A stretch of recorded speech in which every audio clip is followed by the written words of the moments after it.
حضرت ابراہیم علیہ السلام ایک طویل عرصے تک اولاد جیسی نعمت سے محروم تھے، کیونکہ آپ کی بیوی حضرت سائرہ رضی اللہ تعالی عنہا بانجھ اور حضرت ابراہیم علیہ السلام کی زندگی میں اولاد کی نعمت پوری کرنے سے قاصر تھیں۔ آخر کار حضرت ہاجرہ رضی اللہ تعالی عنہا کے ذریعے حضرت ابراہیم علیہ السلام کی زندگی میں اولاد کی کمی پوری ہوئی اور اللہ تعالیٰ نے انہیں حضرت اسماعیل علیہ السلام سے نوازا۔ ایسی صورتحال میں حضرت ابراہیم علیہ السلام کی اپنے بیٹے کے ساتھ محبت و اشتیاق میں ایک خاص قسم کی جھلک نمودار ہوتی تھی، کیونکہ آپ علیہ السلام کئی سالوں کے انتظار کے بعد صاحب اولاد ہوئے تھے۔ حضرت اسماعیل علیہ السلام بھی باپ کی ایسی خاص محبت و شفقت کے سائے میں پروان چڑھنے لگے۔ حضرت ابراہیم علیہ السلام نے خواب دیکھا کہ وہ اپنے بیٹے حضرت اسماعیل علیہ السلام کو ذبح کر رہے ہیں۔ حضرت ابراہیم علیہ السلام کی اس قربانی کا ذکر قرآن مجید میں سورہ صفات میں تفصیل سے بیان کیا گیا ہے۔ ایک باپ کا اپنے عزیز بیٹے کو ذبح کرنا کتنا مشکل اور کٹھن کام تھا۔ حضرت ابراہیم علیہ السلام کو اپنے بیٹے حضرت اسماعیل علیہ السلام سے بے پناہ محبت تھی، مگر حکم الہی کے آگے باپ اور بیٹے دونوں جھک گئے۔ لبیک لبیک اللہم لبیک، حاضر ہوں اے اللہ میں حاضر ہوں کہتے ہوئے اپنے خالق و مالک کے حکم کو پورا کرنے کی تیاری میں لگ گئے۔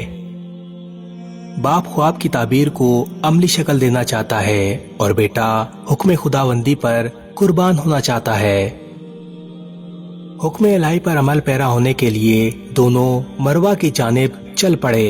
راستے میں شیطان ایک بوڑھے آدمی کی صورت میں حاضر ہوا اور نصیحت کرنے والے انداز میں کہنے لگا، اے ابراہیم، آخر تم اپنے بیٹے سے کیا چاہتے ہو؟ حضرت ابراہیم علیہ السلام نے فرمایا، میں چاہتا ہوں اسے خدا کی راہ میں قربان کر دوں۔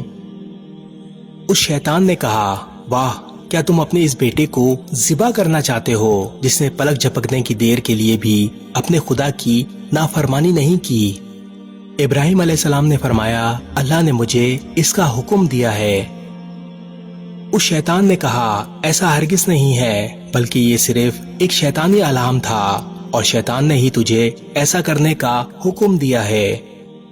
ابراہیم علیہ السلام برہم ہوئے اور فرمایا، جس نے مجھے مقام نبوت سے ہمکنار فرمایا اسی نے مجھے اس کام کا بھی حکم دیا ہے۔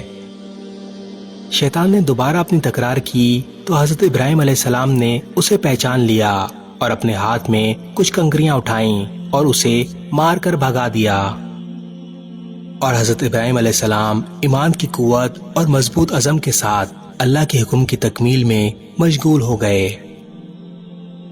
قربان گاہ پہنچنے کے بعد حضرت ابراہیم علیہ السلام نے اسماعیل علیہ السلام کو پیشانی کے بل لیٹا دیا۔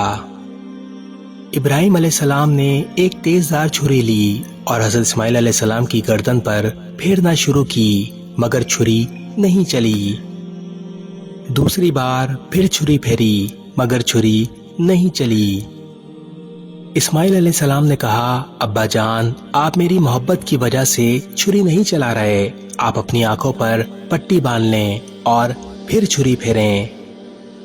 ابراہیم علیہ السلام نے کہا، بیٹا، میں چھری پھیر رہا ہوں پر یہ چھری نہیں چل رہی۔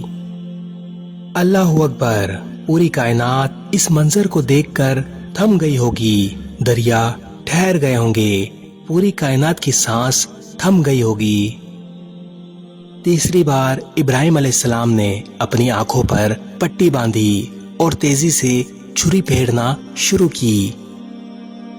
عین اسی وقت اللہ رب العزت کے حکم سے ایک مینڈا جنت سے لایا گیا اور حضرت اسماعیل علیہ السلام کی جگہ پر رکھ دیا گیا۔ حضرت ابراہیم علیہ السلام نے تیزی سے چھری پھیرتے ہوئے قربانی پوری کی۔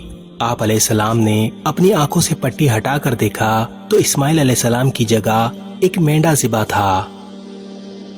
شہنشاہ کائنات نے پکارا، اے ابراہیم، بس، خواب کی تعبیر مکمل ہوئی، تم نے خواب کو پورا کر دکھایا، حکم خدا پورا ہوا۔ اللہ تبارک و تعالی نے ابراہیم علیہ السلام اور اسماعیل علیہ السلام کی اس قربانی کے واقعے کو تمام امتوں میں زندہ رکھا۔ قیامت تک کے لیے یہ سنت قائم کر دی گئی کہ 10 ذی الحجہ کو قربانی کر کے اپنی جانثاری اور وفاداری کا ثبوت دیں اور اس عظیم الشان واقعے کی یاد کو تازہ رکھیں۔ اللہ تبارک و تعالی تمام مسلمانوں کی قربانی کو اپنی بارگاہ میں قبول فرمائے، آمین۔ اس ویڈیو کو شیئر ضرور کریں، ہو سکتا ہے آپ کے ایک شیئر سے یہ بات کسی کے دل میں اتر جائے۔